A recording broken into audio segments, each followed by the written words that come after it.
This is a very quick and simple explanation of how we get this lighting effect. Suppose you already make your model and you want this lighting look. You just add a cube and you put it around your object, and then you add the wireframe. That's why it's got this look. It's a wireframe, but it doesn't render. And then to this cube, you have to apply a material.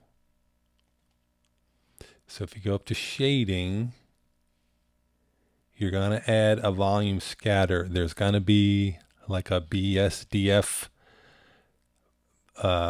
node. You're going to get rid of it.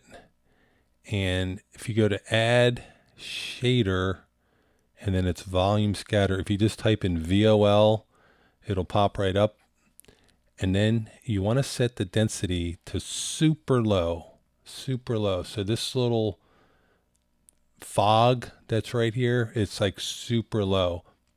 The opposite is for each of these lights, look at this, 200,000 watts.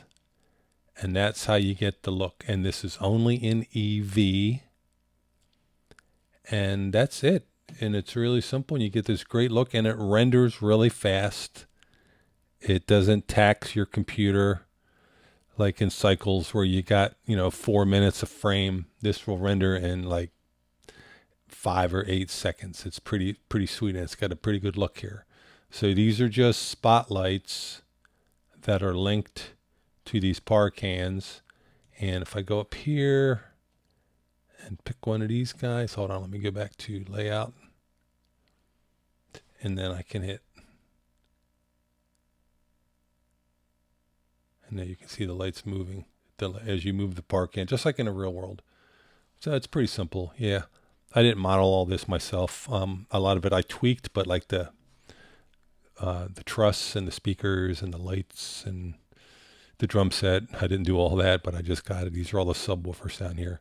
So that's a pretty cool look. It's a pretty easy trick. I love it. I'm going to use it a lot.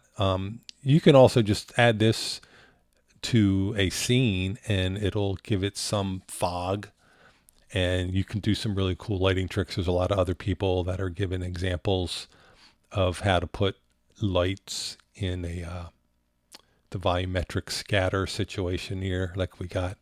So anyway, hope this was educational and you use it in your work.